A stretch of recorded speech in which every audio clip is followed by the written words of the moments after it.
Hello friends जय जगन्नाथ आपण मानक आम यूट्यूब चैनल को पुणी थे स्वागत। देख आम बर्तमान देखिए आम class six class six math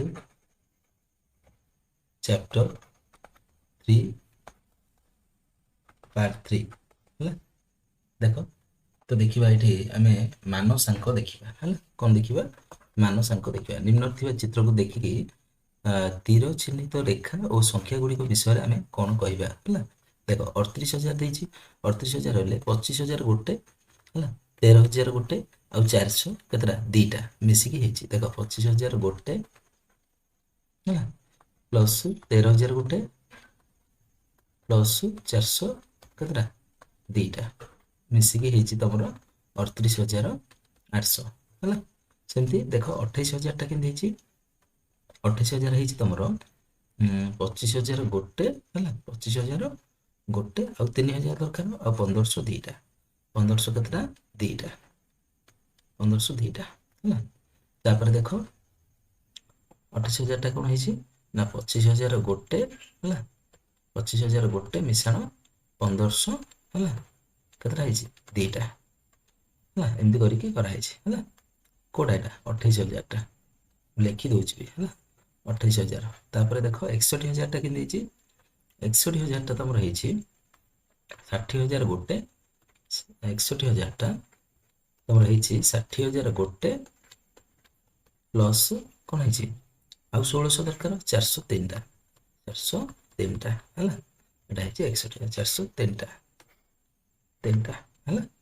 तापर देख 31,000 31,000 माने 31,000 हेले तुम 25,000 गोटे है आउ के दरकार 6,000 दरकार 6,000 कहले तुम 15 चौको 60 माने 1500 है चार्टा है 31,000 टोटाल तापर देख यहाँ 31,000 1500 चार्टा 2 3 4टा प्लस 25,000 गोटे 25,000 गोटे है ना।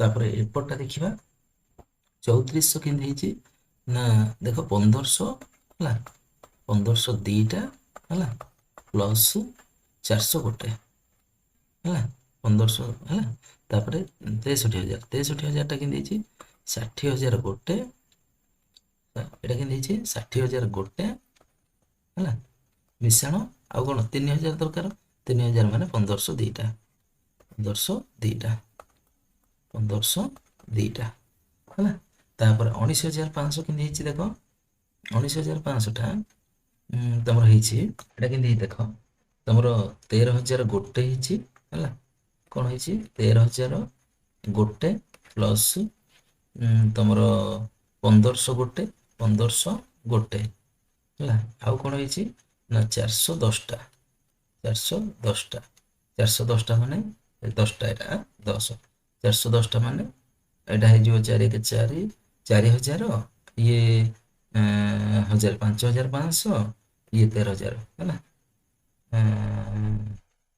13 ये 5,500 13 होनी नहीं कि ताने तुम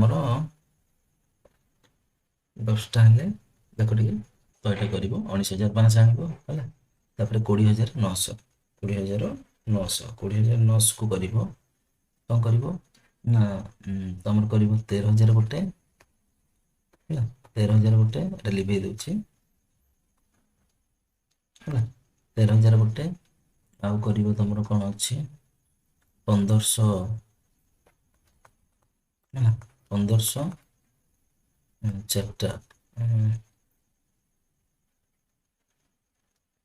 13,000 हेल्ले तो 1,500 5टा नब प्लस 400 गोटे नब है तो हो 15 देख 13,000 प्लस ये 15 75 7,500 प्लस 400 है देख 13,700 है 13,000 7,000 20,000 है 20,000 ये 500 400 20,900 है एम कर नेक्स्ट एटा देखिपार है एटा को एड करके कराई से भाया है 3400 को 1500 दीटा 400 गोटे मिसई कराई तापर देछि देखो नेक्स्ट जोग आ वियोग है जोग आ वियोग एठारे बाक्स थिबा संख्या गुडी को व्यवहार करी आवश्यक संख्या पाइबा पय हमको उभय जोग वियोग करिक करबा पड़िबो देखो जोग वियोग कले आमे केम करबा एटा हम से देछि देखो केम करबो जल्दी 39800 टाकू आमे 40000 माइनस 800 मिशाण 300 कले ठीक से परि 45000 टाकू केम करबा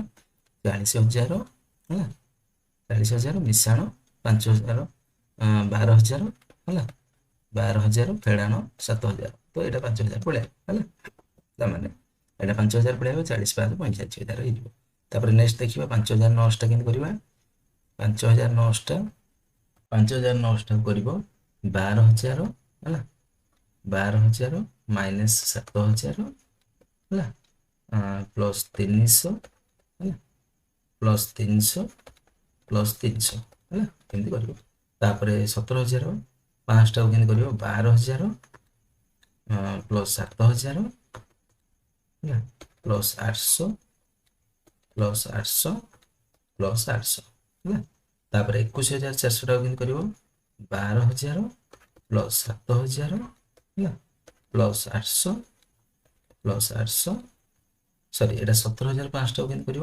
12000 प्लस 7000 माइनस एटा सॉरी एटा माइनस केते करियो 1500 माइनस 1500 है तापर एटा सेंड करियो 12000 प्लस 7000 प्लस 800 प्लस 800 प्लस 800 है एंती करियो एटा है तापर नेक्स्ट जीवा अंक और गाणितिक प्रक्रिया दुईटी 5 अंक विशिष्ट संख्या को जोग करी आ गोटे 5 अंक विशिष्ट संख्या पाइबार एक उदाहरण देखो गोटे 5 अंकिया एटा गोटे 5 अंकिया दीटा मिसेला आ गोटे 5 अंकिया आसीबो से दुईटी 5 अंक विशिष्ट संख्या को वियोग करी आ गोटे 5 अंक विशिष्ट संख्या पाइबार उदाहरण देखो गोटे 5 अंकिया रु आ गोटे 5 अंकिया फेडिकी आ गोटे 5 अंकिया पाइछि ठीक है एटा सब उदाहरण देछि तापर एठी देखो प्रश्न देला तुमको निम्नलिखित प्रत्येक परिस्थिति पर एक संभाव्य उदाहरण देवा खोजि दुईटी 5 अंक विशिष्ट संख्या नबा जार समष्टि एक 5 अंक विशिष्ट संख्या किबा 90250 ठारू बृहत्तर हम देखो केमती करिवो एटा तो एटा देखो एमती करिवो हला देखो गोटे नेला 5 अंकिया संख्या आ गोटे 5 अंकिया संख्या नै जेती नै कि हम कोन करछि आ गोटे 5 अंकिया आन जेती हला 50000 और 40000 आ कहिछि 90000 रु अधिक होइतिबो 95000 5 अंकिया संख्या बड़ तापर नेक्स्ट देखो खोटा देखिबा तापर देई देखो गोटे 5 अंक विशिष्ट संख्या आ गोटे 3 अंक विशिष्ट संख्या रो समष्टि 6 अंक विशिष्ट संख्या देखो गोटे 5 आ गोटे 3 अंकिया नेबा तार समष्टि माने मिश्रण करलाडू 6 अंकिया आसीबो देखो गोटे 5 अंक विशिष्ट संख्या सहित गोटे 3 अंकिया नेबा तो 6 अंकिया आसीबो गोटे 5 अंकिया नै छिति मनगर 99500 गोटे 3 अंकिया नै छिति 800 तो एटा आइछि 6 अंकिया बुझि परलो सेमति देखो गोटे 4 अंकिया नेबा आ गोटे 4 अंकिया नेबा 6 अंकिया आसीबो देखो सर्वाधिक 4 अंकिया 9999 तो जानछो समस्ते जोगफल करिया दीटा जगह को नै तो 5 अंकिया आसीबो से संभव नुहे कारण दुईटी 4 अंकिया संख्यार सर्वाधिक जोगफल एतिकी जहा कि 6 अंकिया संख्या नुह बुझिला तापर घटा कहितला गोटे 5 अंकिया नेबा गोटे 5 अंकिया नेबा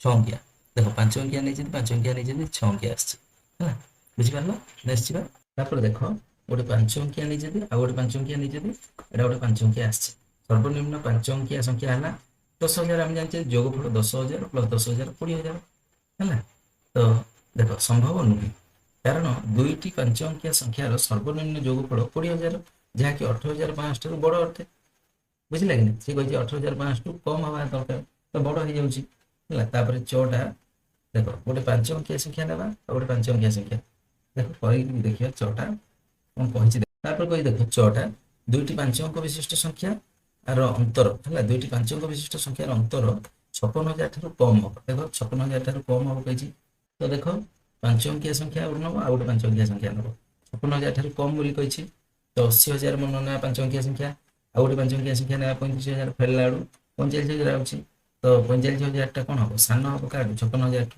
हला तापर 6टा देखिबा तापर देखो प्रश्न देला 5 अंक विशिष्ट संख्या रु 3 अंक विशिष्ट संख्यार अंतर फेडिले 4 अंक विशिष्ट संख्या आसीबो देखो 5 अंकिया 3 अंकिया फेडी देखो 5 अंक विशिष्ट संख्या रु 3 अंक विशिष्ट संख्या 4 अंकिया आसीबो देखो 5 अंक विशिष्ट हला 10500 तार 3 अंकिया हला 900 तो 4 अंकिया आसीबो हला तापर नेक्स्ट देखिया एटा संभव तापर जीवा ज तापर देला 5 अंकिया रु 4 अंक विशिष्ट संख्यार अंतर 4 अंक विशिष्ट संख्या हो ହେଲା ଏଇଟା ଦେଖିବା ଦେଖ 5 अंकिया रु ଆଉ 4 अंकिया ଗଲା ଆଡୁ 4 अंकिया ଆସିବ ବୋଲି କହିଛି ଦେଖ 5 अंकिया ମନ ନେଲେ 15,000 ତାରୁ 7,000 ଫେରିଲେ 4 अंकिया 8,000 ଆସିଲା 4 अंकिया ସଂଖ୍ୟା ଆସିଲା ବୁଝିଗଲା ନେକ୍ସଟ ଯିବା ତାପରେ ପ୍ରଶ୍ନ ରହିଲା 5 अंकिया ରୁ 5 अंकिया ବିଶିଷ୍ଟ ସଂଖ୍ୟାର ଅନ୍ତର କଲେ 3 अंकिया ଆସିବ ଆଉ ଗୋଟେ ଦେଇଛି 5 अंकिया ରୁ 5 अंकिया ବିଶିଷ୍ଟ ସଂଖ୍ୟାର ଅନ୍ତର 91,500 ଆସିବ ବୋଲି କହିଛି ତ ଏ ଦିଟା ଦେଖିବା ଗୋଟେ 5 अंकिया ରୁ 5 अंकिया ଫେରିଲେ 3 अंकिया ଆସିବ ଆଉ ଗୋଟେ 5 अंकिया ରୁ 5 अंकिया ଫେରିଲେ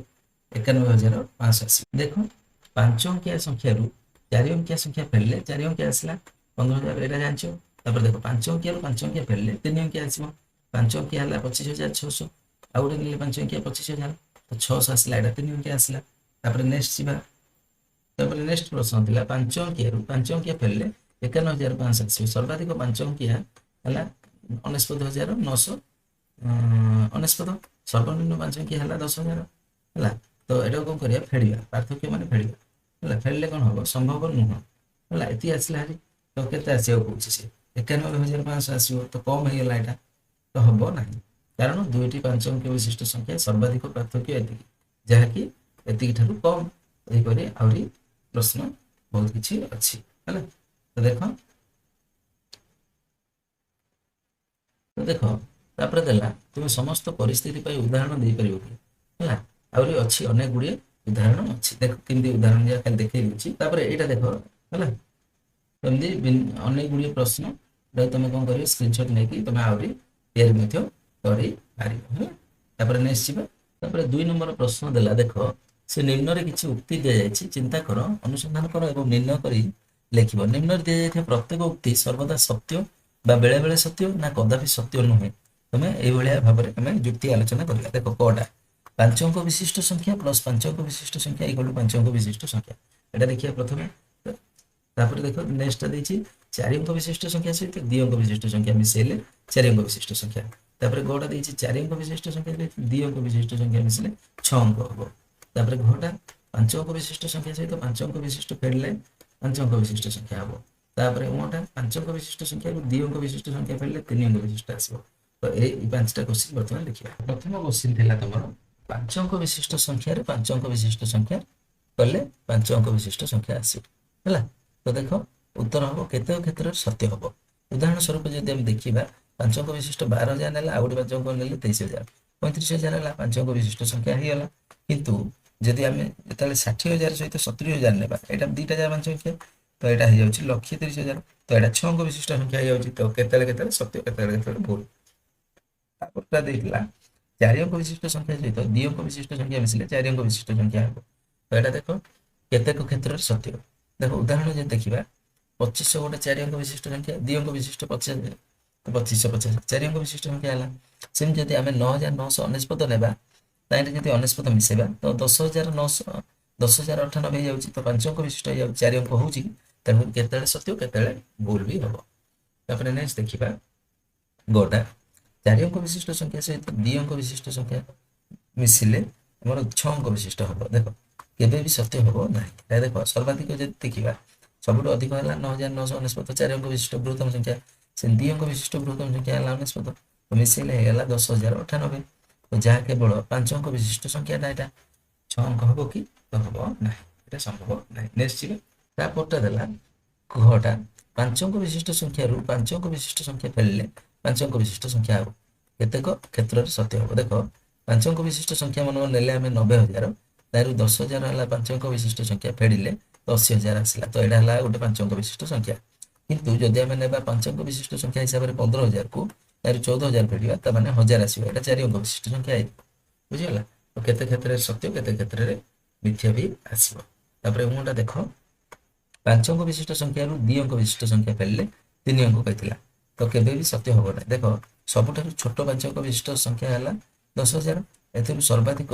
2 अंक विशिष्ट संख्या हला 99 वियोग कले 9,900 एक मिले जहा कि गोटे 4 अंक विशिष्ट संख्या से कहिछि 3 अंक आइबो तो एटा ना केबे भी सत्य होबो नाही बुझियली नेक्स्ट तापर वर्तमान एबे देखिबा हमें संख्या सरंजना संपर्कीय खेल हला एठारे संख्या को किसी सरंजना सजा जायछि निम्न रे थिबा प्रत्येक संख्या गुडी को समष्टि निर्णय करिबा और सेगुडी को आमे गोटे पर गोटे मिसाइबा उचित ना शीघ्र करिया पय आउ किछु उपाय अछि सेगुडी को लेखिया कहछि तो देखो ଏଇଟା ଆମେ ଯଦି ଦେଖିବା କଟା, କଟାରେ ଦେଖ କଣ କରିବା ନା 40 କେତେଟା ଅଛି ଦେଖ, 40 ଯଦି ଆମେ ଗଣିବା ତ ଗଣିଲେ କେତେଟା ହଉଛି 40 ଗୁଣ ଗଣିଲେ ଆମର କେତେଟା ହଉଛି 40 ହଉଛି ତମର 40 ଗୁଣନ ଦେଖ 1 2 3 4 5 6 7 8 8 9 10 11 12ଟା ତ 40 ଗୁଣନ 12 ତାପରେ ମିଶାଣ 25 ଗୁଣନ କେତେଟା 25 ଗୁଣନ ଦେଖ 1 2 3 4 5 6 7 8 9 10 10ଟା ହେଲା ତ ହେଇଗଲା ତା ମାନେ 40 ଗୁଣନ 12 40 ଗୁଣନ 12 ବୋଲେ କେତେ ହେଲା 12 ଚଉକ 48 480 ମିଶାଣ ଇଏ 5 10 50 ମାନେ 500 ତ 500 400 980 980 ହେବ ତମର ଉତ୍ତର ବୁଝିଗଲା। ନେକ୍ସଟ ଖଟା ଦେଖିବା ଖଟା ଦେଖ ଏଟା କେତେଟା ଗୋଟେ ଗୋଟାରେ 5ଟା ଲେଖା ଅଛି ତା ମାନେ 20 ଏଟା 20 ଏଟା 20 ଏଟା 20 ହେଲା ଏଟା 20 ଏଟା 20 ତା ମାନେ 20 ଗୁଣନ 5 ହେଇଗଲା 5ଟା ଅଛି ମିଶାଣ ତାପରେ ଆଉ କଣ ଅଛି ଦେଖ 1 କେତେଟା ଅଛି 1 ଅଛି ଗଣ 1 2 3 4 5 6 7 8 9 1 3 3 6 8ଟା 9ଟା 10ଟା 11ଟା 12ଟା 13 14ଟା 15ଟା 16ଟା 17ଟା 18ଟା 19ଟା 20ଟା 22ଟା 23ଟା 24ଟା 25ଟା 26ଟା 27ଟା 28ଟା 29 30 31 32 33 34 35 36 37 38 39 40 ତ 44 ଗୁଣନ 1 ହେଲା ତା ମାନେ ଟୋଟାଲ ହେଇଗଲା 100 ପ୍ଲସ୍ ଇଏ 84 ତ 184 ହବ ଉତ୍ତର ହେଲା 184 ହବ ଏହାର ଉତ୍ତର ବୁଝିଗଲା। ନେକ୍ସଟ ଯିବା ନେକ୍ସଟ କ୍ୱେଶ୍ଚନ ଯିବା ତାପରେ ଗ ଟା ଦେଖ ଗ ପ୍ରଶ୍ନ ଦେଲା ତମକୁ କଣ ଦେଇଛି ଗ ଟା ଦେଖ 32 କେତେଟା ଅଛି ନା 32 ଯଦି ଗଣିବା 1 2 3 4 5 6 7 8 8 ଇଏ 4ଟା 8 ଚଉକ 32ଟା 32 ଗୁଣନ 32 ମିଶାଣ ତମର ଆସିବ 64 କେତେଟା ଅଛି 1 2 3 4 5 6 7 8 9 10 11 12 13 14 15 16ଟା ହେଲା 64 ଗୁଣନ 16 ହେଲା ତାପରେ ଆଉ କଣ ଅଛି କି ଆଉ କିଛି ନାହିଁ ତ ମାନେ 32 ଗୁଣନ 32 ଗଲେ ତମର ଆସିବ 1024 ମିଶାଣ ଏଇଟା ବି 64 ଗୁଣନ 16 କଲେ 1024 ତାମାନେ 2024 24 48 2048 ହବ ଉତ୍ତର ଏଇଟାର ହେଲା ତାପରେ ନେକ୍ସଟ ଯିବା ଘଟା ଦେଖ ଏଟା ତମର କଣ ହେଇଛି ଦେଖ ଘଟା 4 4 କେତେଟା ଅଛି 1 2 3 4 5 6 7 8 9 10 11 12 13 14 15 15ଟା 16ଟା 17ଟା 18ଟା 18 ଗୁଣନ 4 ମିଶାଣ 3 କେତେଟା ଅଛି ଦେଖ 1 2ଟା 3ଟା 4ଟା 5ଟା 6ଟା 7ଟା 7ଟା 8ଟା 9ଟା 10ଟା 11ଟା 12ଟା 13ଟା 14ଟା ହେଲା 14ଟା ଏଇ ମଝିରେ ଅଛି 15 16 17ଟା 17 ଗୁଣନ 3 ତାମାନେ 72 ମିଶାଣ 17 3 51 ତାମାନେ 7 5 12 ହେଲା 12 2 1 3 ହେଲା 123 ହବ ଉତ୍ତର ବୁଝିଗଲା। ନେକ୍ସଟ ଯିବା ବୁଝିପାରୁଛ ତ ନେକ୍ସଟ ଯିବା ଟା ଯଦି ଦେଖିବା ଟା ଦେଖ 15 15 କେତେଟା ଅଛି ଏଠି 4ଟା ଅଛି ହେଲା ଏଠି 4ଟା ଅଛି ହେଲା ଏଠି 6ଟା ଅଛି କଲର ଚେଞ୍ଜ କରିଦବା ହେଲା ଏଠି ଦେଖ ଏଠି କେତେଟା 15 ଅଛି 15 ଏଠି ଅଛି ଆମର 6ଟା ଏଠି 15 6ଟା ତାମାନେ 1 6 6 12 4 16 ହେଲା 12 4 16 16 4 20 20 ହେଇଗଲା ହେଲା 20 ଏଇଠି ଦିଟା ଏଠି ଦେଖ ଏଠି କୋଉଟା ଅଛି ଏଠି 1 2 ହେଲା 22ଟା ଟୋଟାଲ 22ଟା ସବୁ ଜାଗାରେ 22ଟା ଲେଖା ଅଛି 22 ଗୁଣନ 15 ତାପରେ ମିଶାଣ ସେମିତି 25 25 କେତେଟା ସେଇ 25 ବି ରହିବ ଆମର 22ଟା ହେଲା ତାପରେ ରହିବ ତମର 35 ବି 22ଟା ହେଲା 22ଟା ଏଠି 15 ଗୁଣନ ଟିକେ ମୁଁ ଆଉଥରେ କରିଦେଉଛି 15 ଗୁଣନ 22 ହେଲା ତ 3ଟା ଯାହା ହେଇଗଲା ତାପରେ କଣ କରିବ ଏଡ୍ କରିବ ତ ଦେଖ ସବୁ ଜାଗାରେ 22 କମନ ଅଛି 22 କମନ କରିଦବ 15 ମିଶାଣ 35 ମିଶାଣ 25 କରିଦବ ତାମାନେ 22 ଗୁଣନ ଏଇଟା କେତେ ହେଇଯିବ ଆମର ମିଶେଇଲେ 75 ଗୁଣିଦବ ତାପରେ 1650 ଆଇବ ଉତ୍ତର ହେଲା ସେମିତି ନେକ୍ସଟଟା ଦେଖିବା ନେକ୍ସଟ ଏଇଟା ଯଦି ଆମେ ଦେଖିବା ସେମ ଜିନିଷ ଏଇଟା ଯଦି ଆମେ ଦେଖିବା 125 କେତେଟା ଅଛି 125 ଅଛି ତମର କେତେଟା 1 2 ଗଣିଲେ କେତେଟା ଅଛି ନା 18ଟା ଅଛି ଗଣିବ ତମେ ଏଟା ହେଲା। ତାପରେ ତମର 250 କେତେଟା ଅଛି 250 ଅଛି ତମର 8ଟା। ତାପରେ 500 କେତେଟା ଅଛି 500 ଅଛି ତମର ହେଲା 4ଟା ହେଲା। ତାପରେ 1000 ଅଛି ଗୋଟେ ହେଲା। ତ ମିଶେଇଲେ ଟୋଟାଲ ଆସିବ ତମର 2250 ଏଟା କରିବ ହେଲା। ପ୍ଲସ୍ ଏଟା ଯଦି କରିବ ହେଲା ତ 2250 ଏଟା ଗୁଣିକି କରିବ ହେଲା। ତ ଏଟା ଟୋଟାଲ ମିଶେଇ ଦେଲେ ହେବ ତମର 7250 ହେଲା। ଏଟାର ଉତ୍ତର ଆସିବ 7250 ହେଲା। ତାପରେ ଦେଖ ଏଠି ତମକୁ ଦେଲା ଏକ ଅସମାଧିତ କଲେଜଙ୍କର ଅନୁମାନ ହେଲା। ନିମ୍ନରେ ଥିବା କ୍ରମ ଗୁଡ଼ିକୁ ଦେଖିବା ଆଉ ସମସ୍ତ କ୍ରମରେ ସମାନ ନିୟମ ପ୍ରୟୋଗ କରିକି ହୋଇଛି କି ନାହିଁ ଦେଖିବା। ଦେଖ 12 ର ଅଧା ଏଟା 6 6 ର ଅଧା 3 10 10 ର ଅଧା 5 16 16 ର ଅଧା 8 8 ର ଅଧା 4 4 ର ଅଧା 2 2 ର ଅଧା 1 ଏହି ହିସାବରେ କଣ୍ଟିନ୍ୟୁ ଅଛି ସବୁଯାକ ହେଲା। ଏହି କ୍ରମ ଗୁଡ଼ିକୁ କିପରି ଗଠିତ ହେଇଛି ନା ଅଧା ଅଧା କରିକି କରାହେଇଛି ହେଲା। ବୁଝିପାରିଲ? ଦେଖ ଏଟା କଣ କରାହେଇଛି 10 10 ଅଛି ମାନେ ଏଠି 0 ହେଲା 0 ମାନେ 10 ର ଅଧା ଏଠି 5 ହେଲା 5 ରେ ପୁଣି କଣ କଲା 5 ରେ 5 ଯୋଗ କଲା ହେଲା। ତ କେମିତି କରାହେଇ ଦେଖ ତ ଏଟା କେମିତି କରାହେଇ ଦେଖ 3 3 ମାନେ 3 ଗୁଣ ହେଇଛି ମିଶାଣ 1 କରାଏ 3 3 9 1 10 10 ମାନେ 0 ହେଲା 10 10 ର ଅଧା 5 ପୁଣି 5 ରେ 3 ଗୁଣା ହେଇଛି ପ୍ଲସ୍ 1 କରାହେଇଛି 16 16 ର ଅଧା 8 ହେଲା 8 8 ର ଅଧା 4 ଏମିତି କରାହେଇଛି ହେଲା। ବୁଝିଲ? ଏଟା ସେମିତି ଅଧା ଅଧା କରାହେଇଛି ହେଲା 4 ର ଅଧା 2 2 ର ଅଧା 1 ଏମିତି କରାହେଇଛି। ବୁଝିଲା? ନେକ୍ସଟ ଖଟା ଦେଖ ଖଟା ଦେଇଛି 17 52 26 13 ଏମିତି ଦେଇଛି। ତ ଏଟା କେମିତି କରାହେଇ ଦେଖ 17 17 ରେ 3 ଗୁଣା ହେଇଛି 51 51 ମିଶାଣ 1 52 କରାହେଇଛି 52 ର ଅଧା 26 26 ର ଅଧା 13 13 ପୁଣି 3 ଗୁଣା ହେଇଛି 1 ମିଶା ହେଇଛି 33 39 1 40 ହେଇଛି ହେଲା। 40 ର ଅଧା 20 20 ର ଅଧା 10 10 ର ଅଧା 5 ହେଲା 5 ରେ ପୁଣି 3 ଗୁଣା ହେଇଛି 1 ମିଶା ହେଇଛି 5 3 15 1 16 16 ହେଲା 16 ର ଅଧା 8 8 ର ଅଧା 4 4 ର ଅଧା 2 2 ର ଅଧା 1 ହେଲା। ତାପରେ ସେମିତି ଏଇଟା ଦେଖ 21 ରେ 3 ଗୁଣା ହେଇଛି 3 1 3 ହେଲା 3 2 6 ହେଲା କେତେ ହେଲା 63 63 ମିଶାଣ 1 64 ହେଲା 64 ର ଅଧା 32 ଏଟା ଅଧା କରାହେଇଛି 32 32 ର ଅଧା 16 16 ର ଅଧା 8 8 ର ଅଧା 4 4 ର ଅଧା 2 2 ର ଅଧା 1 ଏମିତି କରାହେଇଛି। ତାପରେ ଦେଖ 22 22 ର 22 ରେ କଣ କରାହେଇଛି ଦେଖ ଏଟା କେମିତି କରାହେଇଛି ଦେଖ ଏଟା ଦେଖ ଏଟା କଣ 22 22 ର ଅଧା 11 11 ରେ ଗୁଣନ 3 କରାହେଇଛି ମିଶାଣ 1 କରାହେଇଛି 11 3 33 1 34 34 ର ଅଧା 17 17 ରେ ପୁଣି 3 ଗୁଣା ହେଇଛି 1 ମିଶା ହେଇଛି 77 51 1 52 52 ର ଅଧା 26 26 ର ଅଧା 13 13 ରେ ପୁଣି 3 1 ଗୁଣା ହେଇଛି 1 ମିଶା ହେଇଛି 33 39 1 40 40 ର ଅଧା 20 20 ର ଅଧା 10 10 ର ଅଧା 5 5 ରେ ପୁଣି 3 ଗୁଣା ହେଇଛି 1 ମିଶା ହେଇଛି 5 3 15 1 16 16 ର ଅଧା 8 8 ର ଅଧା 4 4 ର ଅଧା 2 2 ର ଅଧା 1 ଏହି କ୍ରମ ଗୁଡ଼ିକ କଣ କରାହେଇଛି ତୁମେ ଜାଣିପାରୁଛ କି ତ ମାନେ କଣ କରାହେଇଛି 3 ଗୁଣା ହେଇଛି 3 ଗୁଣା ହେଇଛି 1 ମିଶା ହେଇଛି ହେଲା। ତାପରେ ଅଧା କରାହେଇଛି ବାଇ ଅଧା କରାହେଇଛି ଏମିତି କରିକି କରାହେଇଛି। ବୁଝିଲା? ତାପରେ ଏଇଠି ଦେଇ ଦେଖ ଏଠି ଗୋଟେ ପ୍ରଶ୍ନ ଦେଇଛି ତୁମର ପ୍ରିୟ ଅଖଣ୍ଡ ସଂଖ୍ୟା ଠାରୁ ଆରମ୍ଭ କରି ଉପରୋକ୍ତ କରି କିଛି ଅଧିକ କଲାଜ ପ୍ରସ୍ତୁତ କର। ତୁମେ ସର୍ବଦା 1 ରେ ପହଞ୍ଚୁଛ କି ତୁମେ କଲାଜକୁ ଅନୁମାନିକ ବିଶ୍ୱାସ କରୁଛ କି ଯେପରି ସମସ୍ତ କ୍ରମ ଶେଷରେ 1 ରେ ପହଞ୍ଚିବ ଆଉ କାହିଁକି ନୁହେଁ କାହିଁକି ନୁହେଁ।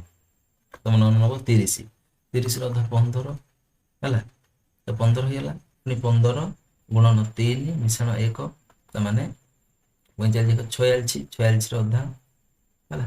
ତାପରେ 46 ର ଅଧା ହେଲା 23 46 ର ଅଧା ହେଲା 23 23 ପୁଣି ଗୁଣନ 3 ମିଶାଣ 1 23 କି ହେଲା 69 1 70 70 ଆଇବ ହେଲା 70 70 ର ଅଧା 35 ହେଲା 35 ପୁଣି 35 ଗୁଣନ 3 ମିଶାଣ 1 35 ହେଲା ତାମାନେ ଏଇଟା ଯଦି କରିବ ଏମିତି କଣ୍ଟିନ୍ୟୁ ହବ ହେଲା ଏମିତି କଣ୍ଟିନ୍ୟୁ କରିବ ହେଲା। ତାପରେ ଦେଖ ସରଳ ଆକଳନ ହେଲା ସରଳ ଆକଳନ ଠିକରେ ଗଣନା ଜାଣିନଥିବା ହେତୁ ବା ଆବଶ୍ୟକ ନଥିବା ହେତୁ ଆମ ପାଇଁ କିଛି ଉଦ୍ଦେଶ୍ୟରେ ଆକଳନ କରିବା ଯଥେଷ୍ଟ ହୋଇଥାଏ।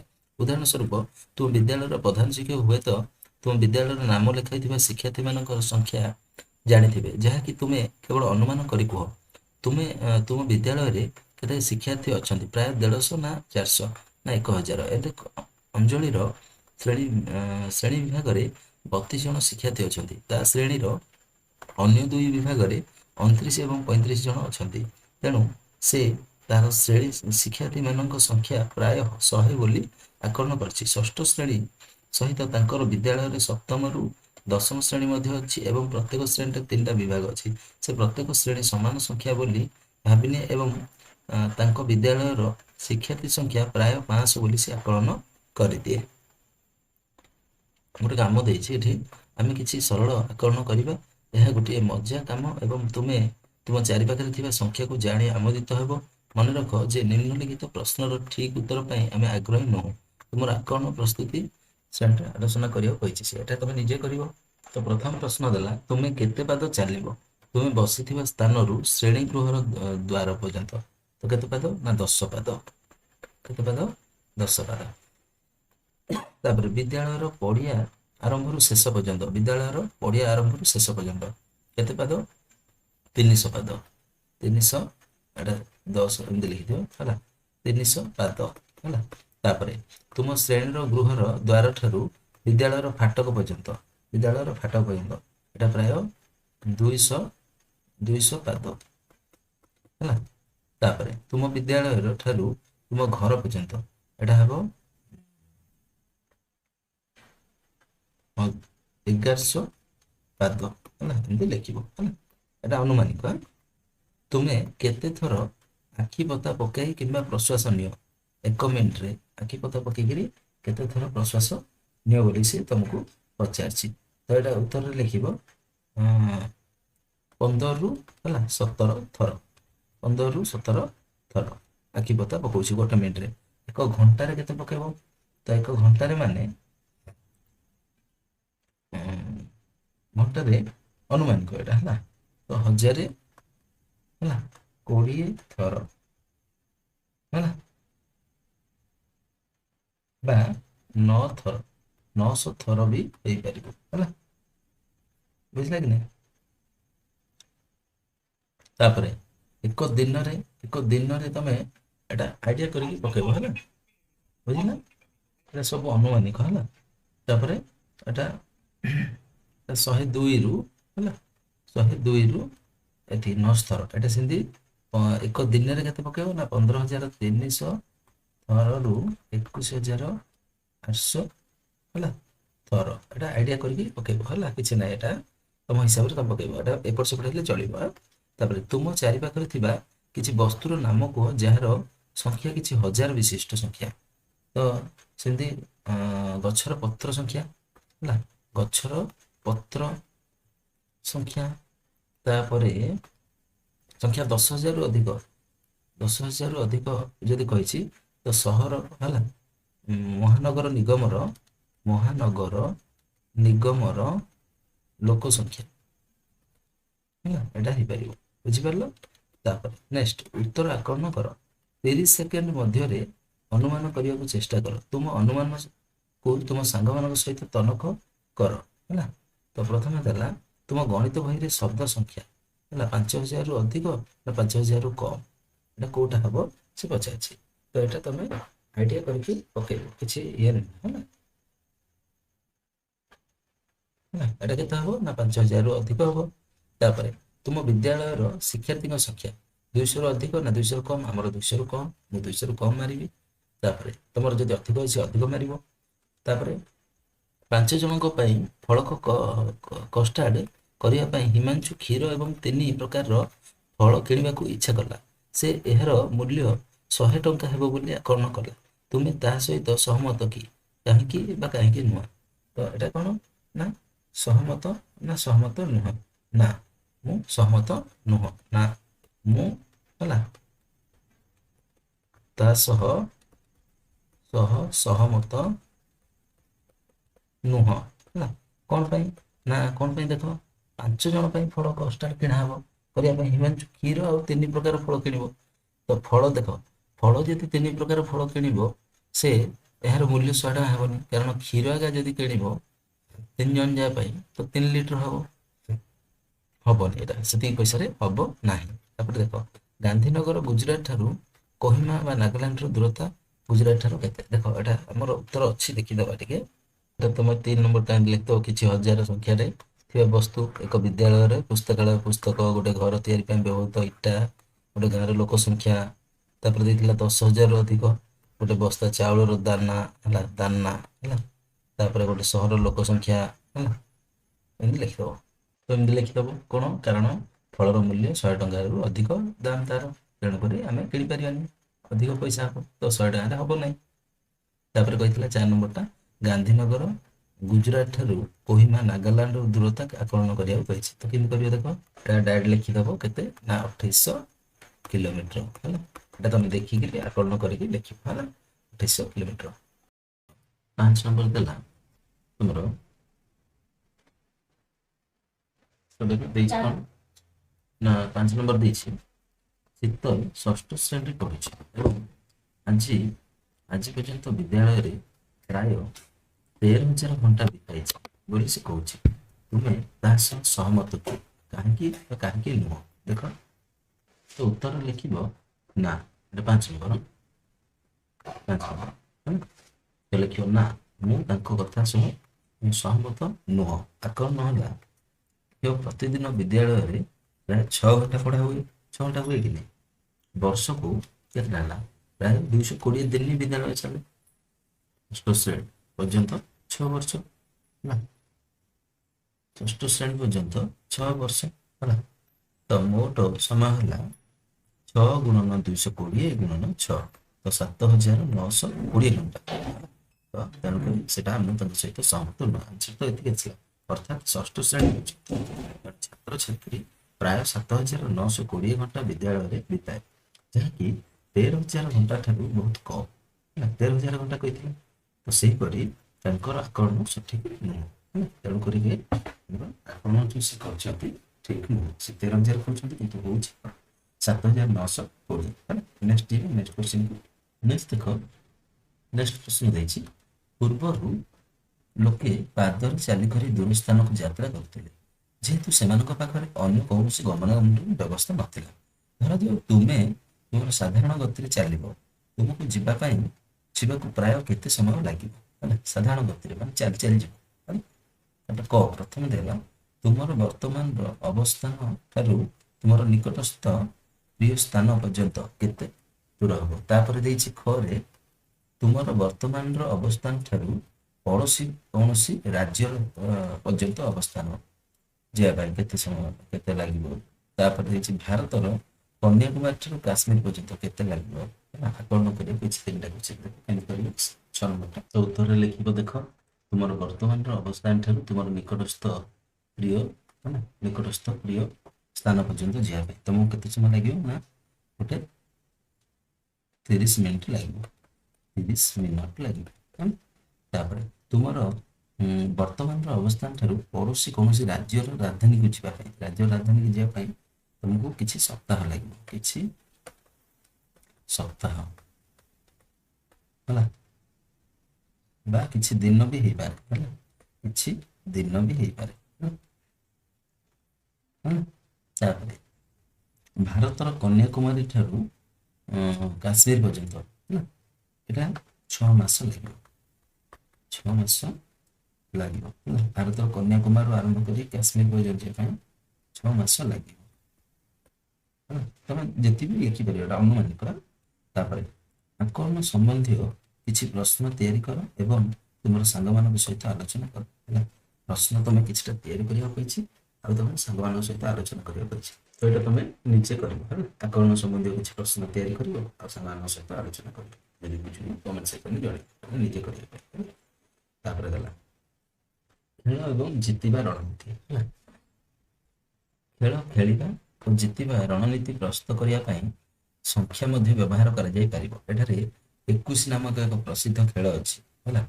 ଏହାକୁ ତୁମର ଜଣେ ସାଙ୍ଗ ସହ ଖେଳ, ତାପରେ ଏହାକୁ ନିଜ ପରିବାର ସହିତ ଘରେ ଚେଷ୍ଟା କରିବାକୁ କହିଛି। ଦେଖ, ଖେଳ 1 ପାଇଁ ନିୟମ ହେଲା। ତ ନିୟମ କ'ଣ ନା ପ୍ରଥମ ଖେଳାଳି କହିବ 1, 2 କିମ୍ବା 3, ତାପରେ 2 ନମ୍ବର ଖେଳାଳି ପୂର୍ବ ସଂଖ୍ୟାରେ 1 2 କିମ୍ବା 3 ଯୋଗ କରି ଚାଲିବ। ଯିଏ ପ୍ରଥମେ 21 ରେ ପହଞ୍ଚିବ ସେ ବିଜୟ ହେବ। ତ ଏଇଟା ଗୋଟେ ଖେଳ, ଏଟାକୁ ଖେଳିବାକୁ କହିଛି ହେଲା। ବୁଝିଲ? ତାପରେ ଦ୍ୱିତୀୟ ନିୟମ ଦେଇଛି, ପ୍ରଥମ ଖେଳାଳି 1 ରୁ 10 ମଧ୍ୟରେ ଗୋଟିଏ ସଂଖ୍ୟା କହିବ। ତାପରେ ଦ୍ୱିତୀୟ ଖେଳାଳି ହେଲା ପୂର୍ବ ସଂଖ୍ୟାରେ 1 ରୁ 10 ମଧ୍ୟରେ ଏକ ସଂଖ୍ୟା ଯୋଗ କରିବ। ଯିଏ ପ୍ରଥମେ 19 ପଦରେ ପହଞ୍ଚିବ ସେ ବିଜୟ ହେବ। ଏଟା ଦିଟା ଖେଳକୁ ତମେ ନିଜେ କରିକି ଖେଳି ପାରିବ। ତାପରେ ତମକୁ ପ୍ରଥମ ଦେଲା ତୁମ ପାଇଁ କାମରେ 1 ନମ୍ବର, ଏହି ଗ୍ରିଡରେ କେବଳ ଗୋଟିଏ ବୃହତ୍ତମ କୋଠରୀ ବା ସୁପର ସେଲ ସଂଖ୍ୟାଟି ତାର ସମସ୍ତ ପଡ଼ୋଶୀ ସଂଖ୍ୟା ଠାରୁ ବୃହତ୍ତର ଅଛି। ଯଦି ଦେଖ ଏଟା ହେଲା, ଯଦି ତୁମେ କୌଣସି ସଂଖ୍ୟାର 2ଟି ଅଙ୍କ ଅଦଳ ବଦଳ କରିଦେବ ତାହେଲେ ସେଠାରେ 4ଟି ବୃହତ୍ତମ କୋଠରୀ ହେଇଯିବ। କୋଉ 2ଟି ଅଙ୍କକୁ ଅଦଳ ବଦଳ କରିବା ସ୍ଥିର କର ହେଲା। ଏଟା ଦେଖ ଦେଇଛି 16,200 ଏମିତି ଦେଇଛି। ଏଟା କୋଉ ଦିଟାକୁ ବଦଳେଇଲେ ମୋର 4ଟା ବୃହତ୍ତମ କୋଠରୀ ହେଇଯିବ। ଦେଖ ଏଠି ଗୋଟେ ଅଛି, 4ଟା କରିବାକୁ ପଡିବ। ଦେଖ କେମିତି କରିବ। 1 ନମ୍ବରଟା ଦେଖ ଏଠି କରାହେଇଛି ହେଲା। କେତେ ଥିଲା 1 ନମ୍ବରଟା ଏଟା ହେଲା 16,200 ଥିଲା। ଏଇଟା କେବଳ ମଝିରେ ହିଁ ଗୋଟେ ଥିଲା ହେଲା, ବଡ ଥିଲା। ତ ଆମେ ଅଙ୍କ ଅଦଳ ବଦଳ କରିଦେଲେ ଆମର କଣ ହେଇଯିବ ନା ଅଙ୍କ ଅଦଳ ବଦଳ ଦେଖ ଏଠି 16,200 ଥିଲା, ଏଠି ତମର 39,384 ଥିଲା, ଏଠି ଥିଲା 29,200 ହେଲା, 765 ଥିଲା। ସବୁ ଠିକ ଅଛି ହେଲା। ତ କୋଉ ଦିଟାକୁ ବଦଳା ହେଇଛି ଦେଖିବା ଆମେ କୋଉ ଦିଟାକୁ ବଦଳେଇଛେ। ତ ଏଟା 62,000 କେତେ ଥିଲା ଏବେ 62,871 ଥିଲା ବୋଧେ। ଏଟାକୁ ବଦଳା ଯାଇଛି ହେଲା। ବଦଳେଇ ଦେଲୁ ଆଉ ଗୋଟେ 19,381 ଆଉ ସବୁ ଠିକ ଅଛି ବୋଧେ। ଦେଖ ତ କୋଉ ଦିଟା ଅଙ୍କ ବଦଳା ହେଇଛି। ତ ଦେଖ ଏଠି କେତେ ଥିଲା 62,871 62,871 ଥିଲା। ଏଟାକୁ ହିଁ ବଦଳା ହେଇଛି। ଦେଖ କୋଉ ଅଙ୍କଟାକୁ ବଦଳା ହେଇଛି। ତ ଦେଖ ଏଠି 62 ଏଠି ଥିଲା କଣ 62,8 ହେଲା 71 ଥିଲା କି ନାହିଁ। ତ 71 ଥିଲା। ଏଟାକୁ ବଦଳା ହେଲା କଣ କରାହେଇଗଲା ନା 1 2 ସାନ ଆଡୁ କରାହେଇଗଲା 1 2 8 7 6। ତ କରିଦେଲୁ କଣ ହେଇଗଲା ଆମକୁ 4ଟା ସଂଖ୍ୟା ମିଳିଗଲା, ବଡ ସଂଖ୍ୟା 1 2 3 4ଟା ହେଲା। ଏଟାକୁ ଅଙ୍କ ବଦଳେଇ ଦେଲୁ 4ଟା ସଂଖ୍ୟା ବଡ ସଂଖ୍ୟା ଆମକୁ ମିଳିଗଲା। ବୁଝିଲା? ସେ କହିଥିଲା ଅଙ୍କ ବଦଳେଇକି 4ଟା ବଡ ସଂଖ୍ୟା କରିବାକୁ ଗୋଟେ ବଡ ସଂଖ୍ୟା ଥିଲା ହେଲା। କରିଦେଲି ନିଶ୍ଚିତ। ତାପରେ 2 ନମ୍ବର ପ୍ରଶ୍ନ ତମ ପାଇଁ ଅଛି ଯେ ତୁମ ଜନ୍ମ ମସିହାକୁ ନେଇକିରି କେତେ ଥରରେ ତୁମେ କାପ୍ରକରଙ୍କର ସ୍ଥିରାଙ୍କରେ ପହଞ୍ଚିବ ହେଲା। ଜନ୍ମ ମସିହାକୁ ନେଇକିରି କେତେ ଥରରେ ତମେ କାପ୍ରକରଙ୍କର ସ୍ଥିରାଙ୍କରେ ପହଞ୍ଚିବ। ଦେଖ ମୁଁ ଗୋଟେ ଉଦାହରଣ ଦେଇ କହୁଛି ତମକୁ। ଧରାଯାଉ ଯେ ଜନ୍ମ ବର୍ଷ ହେଲା 2012 ହେଲା, ତମ ହିସାବରେ କରିବ ହେଲା। 2012 ପ୍ରଥମ ପର୍ଯ୍ୟାୟରେ ଦେଖ 2012 ମାନେ ସବୁଠୁ ବଡ ସଂଖ୍ୟା କୋଉଟା ହବ ଏଠି 2210 2210। ତାର ସାନ ସଂଖ୍ୟା କୋଉଟା ହବ ସାନ ସଂଖ୍ୟା ହବ 10 ହେଲା 1022 ତାମାନେ 1188 ହେଲା। ତାପରେ 1188 ରେ ତାପରେ ଦ୍ୱିତୀୟ ପର୍ଯ୍ୟାୟରେ କଣ କରିବ ଏଇଟା ଆଉଥରେ ବଡ ସଂଖ୍ୟା କୋଉଟା ହବ 8811। ସାନ ସଂଖ୍ୟା କୋଉଟା ହବ 1188 ଫେରିଲେ 7,623 ହେଲା। ତାପରେ ଆହୁରି ପୁଣି କାଢିବା ହେଲା। କାପ୍ରକର କନଷ୍ଟାଣ୍ଟ ଆଣିବା ହେଇନି। ତ ଏଠି କେତେ ହବ ବଡ ସଂଖ୍ୟା 7623। ସାନ ସଂଖ୍ୟା 2367 ଫେରିଲେ 5,265 ହେବ ତୃତୀୟ ପର୍ଯ୍ୟାୟରେ। ତାପରେ ଚତୁର୍ଥ ପର୍ଯ୍ୟାୟ ଦେଖ, ଚତୁର୍ଥ ପର୍ଯ୍ୟାୟରେ ଏଟାକୁ ବଡ ସଂଖ୍ୟା କଲେ 6552 ହେଲା। ସାନ ସଂଖ୍ୟା କଲେ 2556 ତ ଫେରିଲେ 3,996। ତାପରେ ପଞ୍ଚମ ପର୍ଯ୍ୟାୟରେ ଦେଖ, ପଞ୍ଚମ ପର୍ଯ୍ୟାୟରେ ଏଟାକୁ ବଡ ସଂଖ୍ୟା କଲେ 9963। ସାନ ସଂଖ୍ୟା କଲେ 3699 ହେଲା। ଫେରିଲେ 6,264। ପୁଣି ଏଟାକୁ ବଡ ସଂଖ୍ୟା କଲେ 6642। ସାନ ସଂଖ୍ୟା କଲେ 2466 ହେଲା। ପୁଣି ଫେରିବ ହେଲା 4,176 ଆସିଲା। ତାପରେ ଦେଖ ପୁଣି କରିବ ଏଟାକୁ ବଡ ସଂଖ୍ୟା କଲେ 761441 ହବ। ସାନ ସଂଖ୍ୟା କଲେ 1467 ତ ଫେରିଲେ 6174। ଏବେ ହେଇଗଲା ଆମର କାପ୍ରକରଙ୍କର କନଷ୍ଟାଣ୍ଟ ହେଲା। ଏମିତି କରିବ ତମର ଜନ୍ମ ମସିହାକୁ ନେଇକି ମଧ୍ୟ କରିପାରିବ। ଅତଏବ 2012 ସଂଖ୍ୟାଟି କାପ୍ରକରଙ୍କର ସ୍ଥିରାଙ୍କ ହବ ଏତିକି। 2000 ପହଞ୍ଚିବା ପାଇଁ ହେଲେ କେତେଟା ପର୍ଯ୍ୟାୟ ଦରକାର ହେଲା 7ଟା ପର୍ଯ୍ୟାୟ ତମକୁ ଦରକାର ହେଲା। ସେମିତି ତମର ଡେଟ୍ ଅଫ୍ ବାର୍ଥ 2010 କି 2026 କେମିତି କରିକି ତମେ ମଧ୍ୟ ନିଜେ କରିପାରିବ ହେଲା।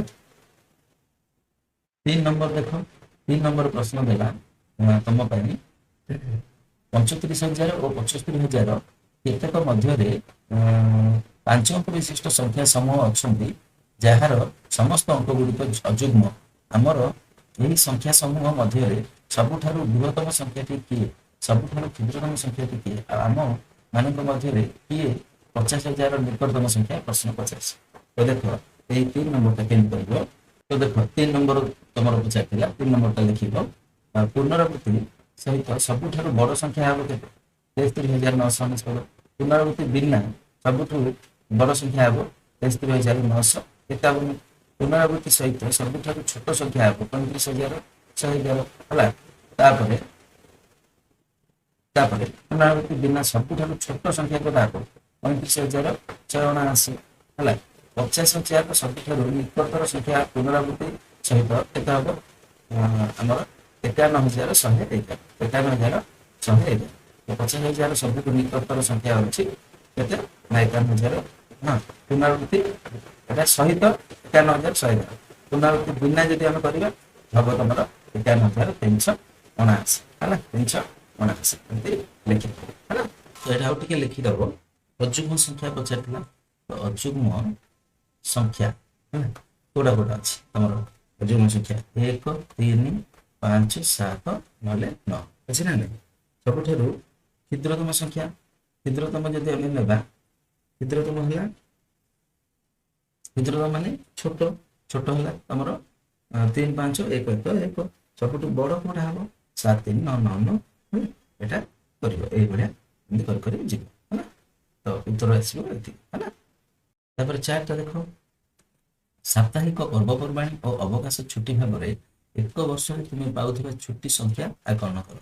ତାପରେ ଏହାର ସଠିକତା ପାଇବା ପାଇଁ ଚେଷ୍ଟା କର ଏବଂ ତୁମର ଆକଳନ କେତେ ନିକଟତର ହେବ ତାହା ଲେଖିବାକୁ କହିଛି। ଦେଖ ସାପ୍ତାହିକ ପର୍ବପର୍ବାଣୀ ଅବକାଶ ଛୁଟି ଭାବରେ ଏକ ବର୍ଷରେ ତୁମେ ପାଉଥିବା ଛୁଟି ବିଷୟରେ ପଚାରିଛି। 4ଟା ଦେଖ ଲେଖିବ। 4 ନମ୍ବର, ଗୋଟିଏ ବର୍ଷରେ ଛୁଟି ଦିନର ଅନୁମାନିକ ସଂଖ୍ୟା ହେଲା 120 ଦିନ ହେଲା। ଅନୁମାନିକ ହେଲା। ପ୍ରକୃତ ହିସାବ ଯଦି ଆମେ କରିବା ତାହେଲେ ପ୍ରକୃତ ହିସାବ କଲେ ଗୋଟିଏ ବର୍ଷରେ ସପ୍ତାହ ହେଉଛି କେତେଟା? 52 ସପ୍ତାହ। ରବିବାର ଛୁଟି ହେଉଛି 52 ଦିନ ହେଲା। ରବିବାର ଛୁଟି 52ଟା ସପ୍ତାହ ହେଲା ମାନେ 52ଟା ଛୁଟି, ରବିବାର ଛୁଟି ହେଲା। ତାପରେ ଶନିବାର ଛୁଟି ପ୍ରତି ମାସରେ 2ଟା, ପ୍ରତି ମାସରେ 2ଟା, ତା ମାନେ 24 ଦିନ। ସେକେଣ୍ଡ ସଟରଡେ ଆଉ ଫୋର୍ଥ ସଟରଡେ 24 ଦିନ। ପର୍ବପର୍ବାଣୀ ଆଉ ସରକାରୀ ଛୁଟି ମିଶିକି 15ଟା। ତ ଗ୍ରୀଷ୍ମ ଛୁଟି ହେଲା 45 ଦିନ ହେଲା। ବୁଝିପାରୁଛ? ପିଲାମାନଙ୍କର ଏଇଟା କହୁଛି ହେଲା। ତ ଶୀତକାଳୀନ ଛୁଟି ହେଉଛି କେତେ ଦିନ? ଶୀତକାଳୀନ ଛୁଟି ହେଉଛି 10 ଦିନ। এটা 10 କରିଦେବି ହେଲା। 10 ଦିନ ହେଲା। ଶୀତକାଳୀନ ଛୁଟି ହେଲା 10ଟା। ତ ମୋଟ ହେଲା କେତେ? 52 ପ୍ଲସ୍ 24 ହେଲା ପ୍ଲସ୍ ଏଇଟା 15ଟା 15 ଏଇଟା ଗୋଟେ ଆଉ କୋଉଟା 15 ନେଇଛ? ପର୍ବପର୍ବାଣୀ ସରକାର ଠିକ୍ ଅଛି। এই 15ଟାକୁ 10 କରିଦିଅ ହେଲା। ତ କେତେ ହେବ ତମର କଲେ? ଟୋଟାଲ ହେବ ତମର ମିଶାଇ ଦିଅ 2, 4, 6, 6, 5, 11, 11, 5, 16 ହେଲା। 16, 16, 6 ରଖିକି ହେଲା 1 ହେଲା 5, 2, 7, 1, 8, 8, 4, 12, 1, 13, 1, 14। ତ 146 ଦିନ, 146 ଦିନ ହେଲା। ବୁଝିଲା? ଶୀତକାଳୀନ ଛୁଟିଟାକୁ ଯଦି ଆମେ 10 ଦିନ ନେବା, 15 ଦିନ ନେଲେ ଅଲଗା ହେଲା। ତାପରେ ଅତଏବ ପ୍ରକୃତ ଛୁଟି ଦିନର ସଂଖ୍ୟା ଅନୁମାନିକ ସଂଖ୍ୟାଠାରୁ ଟିକେ ଅଧିକ। ଅନୁମାନିକ ଆମେ କେତେ ନେଇଥିଲେ? ଅନୁମାନିକ ନେଇଥିଲେ 120 ଦିନ ହେଲା। କିନ୍ତୁ ହେଲା କେତେ ଆମର? 146 ଦିନ ହେଲା। ଏମିତି କରିବୁ। ବୁଝିଗଲେ? ନେକ୍ସଟ ଯିବା। ତାପରେ 5 ନମ୍ବର ପ୍ରଶ୍ନ ଦେଲା, ଗୋଟିଏ ମଗ, ବାଲ୍ଟି ଏବଂ ପାଣି ଟାଙ୍କିରେ କେତେ ଲିଟର ପାଣି ରହିବ ଆକଳନ କର ହେଲା। ଗୋଟେ ମଗ, ବାଲ୍ଟି ଏବଂ ପାଣି ଟାଙ୍କିରେ କେତେ ଲିଟର ପାଣି ରହିବ ହେଲା ଆକଳନ କରିବାକୁ କହିଛି। ଦେଖ ଏଇଟା ନିଜେ ଅନୁମାନିକ ଏଇଟା। ତ ଏଇଟା ଆକଳନ କରି ଲେଖିବ 5 ନମ୍ବରଟା। ଦେଖ ଗୋଟିଏ ମଗର ଧାରଣା କ୍ଷମତା ହେଲା 0.3 ଲିଟର ହେଲା। ତ ଗୋଟିଏ ବାଲ୍ଟିର ଧାରଣ କ୍ଷମତା ହେଲା 2 ଲିଟର। ସେମିତି ଗୋଟିଏ ଓଭରହେଡ୍ ପାଣି ଟାଙ୍କିର ହେଲା ଧାରଣ କ୍ଷମତା ହେଲା 1000 ଲିଟର। ଏମିତି ଏଇଟା ଅନୁମାନିକ ହେଲା। ତମେ ଆକଳନ କରିକି ଏଟାକୁ ଲେଖିବ। ଏତିକି ହିଁ ପଚାରିଥିଲା। ତାପରେ 6 ନମ୍ବରକୁ ଯିବା। ତାପରେ 6 ନମ୍ବର ଦେଖ, 6 ନମ୍ବର ଦେଲା ଏକ 5 ଅଙ୍କ ବିଶିଷ୍ଟ ଗୋଟେ 5 ଅଙ୍କ ବିଶିଷ୍ଟ ସଂଖ୍ୟା ଓ 2ଟି 3 ଅଙ୍କ ବିଶିଷ୍ଟ ସଂଖ୍ୟା ଲେଖ ଯେପରିକି ସେମାନଙ୍କର ସମଷ୍ଟି 18,670 হব ହେଲା ଗୋଟେ 5 अंकिया ଆଉ ଗୋଟେ ଦୁଇଟି 3 अंकिया ନେବା ଦେଖ 6 ନମ୍ବରଟା କେମିତି କରିବ ନା 5 ଅଙ୍କ ବିଶିଷ୍ଟ ସଂଖ୍ୟା ଆଉ ଗୋଟେ 3 ଅଙ୍କ ବିଶିଷ୍ଟ ସଂଖ୍ୟା ପ୍ଲସ୍ 3 ଅଙ୍କ ବିଶିଷ୍ଟ ସଂଖ୍ୟା 3 ଅଙ୍କ ବିଶିଷ୍ଟ ସଂଖ୍ୟା ଦୁଇଟା ନେବାକୁ କହିଛି ତ ମିଶେଇଲେ 18,670 ହବ ଉଦାହରଣ ଯଦି ଆମେ ଦେଖିବା 16,945 ନେବା ଆଉ ଇଏ ଗୋଟେ 5 अंकिया ଏଟା 3 अंकिया 825 ନେବା ଆଉ ଗୋଟେ 900 ନେବା ତ ମିଶେଇଲା ବେଳକୁ ଏତିକି ହବ ହେଲା ବୁଝିପାରିଲେ ଏମିତି କରିକି କରିବେ ହେଲା ମିଶେଇଲା ବେଳକୁ କିନ୍ତୁ 18,670 होता दरकार तापर देख 7टा देख 210 है 210 और 390 मध्य गोटे संख्या बाछ 3.9 विभाग संख्या संरचना संपर्क खेल देखा जाउथिबा परि एक संख्या संरचना तैयारी कर जेपरिक से समष्टि यही संख्या हम है देख 210 और 390 मध्य गोटे संख्या बाछिबा देख कि तो देख 7 नंबरटा एमती कर देख कि ना बाछी संख्या 320 नेला मन है 10 व्यवहार कले 4 गुणन 8 गुणन 10 तो 320 है 20 व्यवहार करके लिखिले 4 गुणन 4 गुणन 4 गुणन 4 गुणन 20 तो 320 है बुझिल बुझि परछो एटा हां तापर 10 व्यवहार कलु एंते है 20 व्यवहार कलु 320 ही आसी देखिले हम दुईटा जा व्यवहार कले कारण ये देखो ये 4 गुणन 8 करथिले ये 4 गुणन 4 करथिले ये 10 टा 20 करथिले 320 ही आसी देखो ये तार 4 टी को कर दो है बुझि पालो ये 4 टी कर दो है तापर 8 नंबर देखो प्रथम अध्याय रो सारणी 1 और 2 रु 2 रो घात थिबा क्रम को मन पकाओ एही क्रम रे समस्त प्रारंभिक संख्या पई कोलाज धारणा काहे कि ठीक एटा हला कोलाज धारणा काहे कि ठीक बोली से पचाछि देखो प्रथम अध्याय रो सारणी 1 रु 2 रो घात थिबा क्रम को मन पकई कि आमे करिया पछि देखो 8 टा देखो केन करियो देखो ए भलिया करियो देखो 8 नंबर ता केन करियो देखो 2 रो घात रो क्रम 2 रो पावर 0 2 रो पावर 1 2 एमदी हिगे 0 पावर 6 एमदी कंटिन्यू चली एही क्रम रो समस्त संख्या पई कोलाज हला कोलाज अनुमान सठिक कारण प्रत्येक थर 2 द्वारा भाग कले 2 रो घात गोटे कमी जीवो हला 2 रो घात गोटे कमी जीवो एही प्रक्रिया चाली रही हला चालू रही जे पर्यंत 2 न आसे हला शेष रे 2 हरण 2 = 1 हबो हला 2 हरण 2 = कोन हबो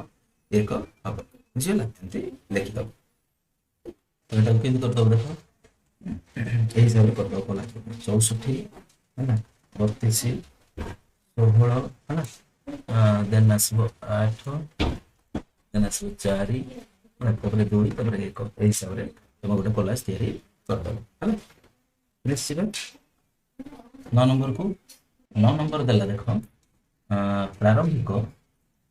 प्रारंभिक संख्या 100 पई कोलाज धारणा ठीक होउची कि जांच करो बोली कहछि एते पई 100 पई देखो केन करबो तो देखो 100 पई कहछि 100 पई कोलाज करिया कहछि केन करियो देखो 100 सम 100 हरण 2 तो 50 हैला 50 सम कले 50 हरण 2 25 25 सम 20 सम 25 टा 20 सम कले 3 गुणन 25 प्लस 1 हिसाब रे करियो 76 तापर 76 सम है 76 जोड़ा आसी सेटा करियो 76 हरण 2 कले 38 तापर 38 सम कले है 19 आसी 19 20 सम तो 3 20 सम टा को एंड करियो 3 गुणन 19 प्लस 1 58 है तापर 58 सम कले है 58 हरण 2 29 तापर 29 20 सम तापर देखो 29 20 सम माने 3 गुणन 29 प्लस 1 हिसाब रे करियो है तापर 88 रो चले 88 टा गोटे सम तेणु करी 88 हरण 2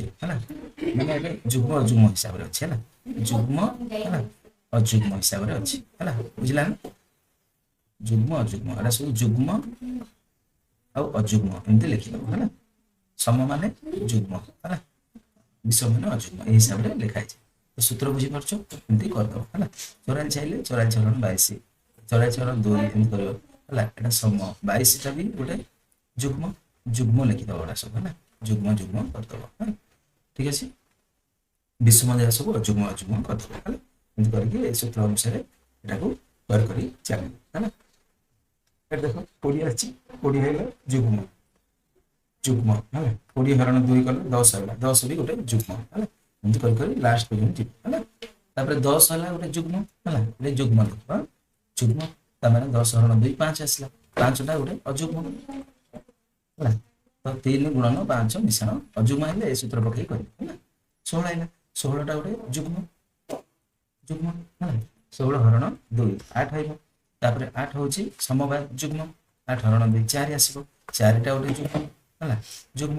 ତାପରେ 4 ହରଣ 2 2 ଆସିବ, 2 2 ହେଲା ଗୋଟେ ଯୁଗ୍ମ ହେଲା। ତ 2 ହରଣ 2 1 ଆସିଲା ପର୍ଯ୍ୟନ୍ତ କରିବ, 100ରୁ କରିକି ତଳୁ ତଳୁ ଆଣିବ। ବୁଝିପାରୁଛୁ? ନେକ୍ସଟ ଯିବା 10 ନମ୍ବରକୁ। ଲାଷ୍ଟ ନମ୍ବରଟା ଦେଖ, 10 ନମ୍ବରଟା 0ରୁ ଆରମ୍ଭ କରିକି ହେଲା ଖେଳାଳି ମାନେ 1ରୁ 3 ମଧ୍ୟରେ ସଂଖ୍ୟା ଅଦଳ ବଦଳ କରି ଗୋଟେ ସଂଖ୍ୟା ଯୋଗ କରିବାକୁ ପଡ଼ିବ। ଯିଏ 22ରେ ପ୍ରଥମେ ପହଞ୍ଚିବ ସେ ବିଜୟୀ ହେବ। ବର୍ତ୍ତମାନ ଜିତିବାର ରଣନୀତି ଆମେ କରିବା। ବର୍ତ୍ତମାନ 10 ନମ୍ବରଟା ଦେଖ, ତ ଏଭଳିଆ ତମେ 10 ନମ୍ବରଟାକୁ ଲେଖିଦେବ ହେଲା। କ'ଣ ଲେଖିବ ନା ଦେଖ, ପ୍ରଥମେ ପ୍ରଥମ ଥରରେ 3 ଯୋଗ କରିକି ସଂଖ୍ୟାକୁ 3 କର ହେଲା। ତାପରେ 2ରେ ପ୍ରଥମେ ଥର ପାଇଁ ଏପରି ସଂଖ୍ୟା ଯୋଗ କର ଯାହାଦ୍ୱାରା କି ପ୍ରତିପକ୍ଷ ଖେଳାଳିଙ୍କ ପାଳିରେ ସଂଖ୍ୟାଟି 4ର ଗୁଣିତକ ହେବ। ମାନେ କେମିତି ହେବ ନା 4 ହେବ ହେଲା, 1 ଯୋଗ କଲେ 4 8 12 16 ଏମିତି କରିବ ହେଲା। ତାପରେ ହେଲା ସଂଖ୍ୟା ଯୋଗ କରିବ 1 1। ତାପରେ ଏହି କୌଶଳ ଅନୁସରଣ କଲେ ତୁମେ 22ରେ ପହଞ୍ଚିଯିବ। କୋଉଠି 20 ହେଲା, ତାପରେ 22ରେ ପହଞ୍ଚିଯିବ ହେଲା। ଏମିତି କରିକି ଖେଳି ଲେଖି। ଆଶା କରୁଛି ଭିଡ଼ିଓଟି ତମମାନଙ୍କୁ ବହୁତ ଭଲ ଲାଗିଥିବ। ଯଦି ଭଲ ଲାଗୁଛି ଅଧିକ ଲାଇକ୍ ସେୟାର କରିବାକୁ ଅନୁରୋଧ ରହୁଛି।